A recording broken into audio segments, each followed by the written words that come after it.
In an emergency situation, minutes can make the difference between life and death. And the death of Cleveland Fire Lieutenant William Walker has put the lack of a trauma center on the east side of Cleveland right back in the spotlight.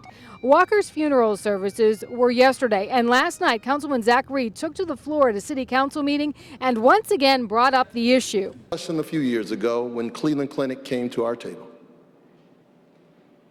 about the closing of Huron Road.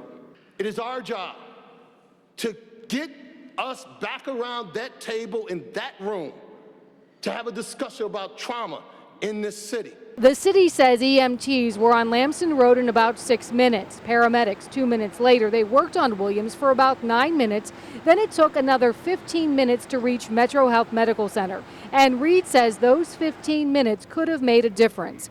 Assistant Public Safety Director Ed Eckert was former EMS commissioner. In Will's case, he was severely injured. Getting him into a surgical suite was preferable to driving across town and trying to keep him stabilized in the back of an ambulance. The Cleveland Clinic closed Huron Hospital in 2011. Back then, the city added 3 more ambulances to the streets. There are times when you need to be in a surgical suite, and you need to be in a surgical suite now.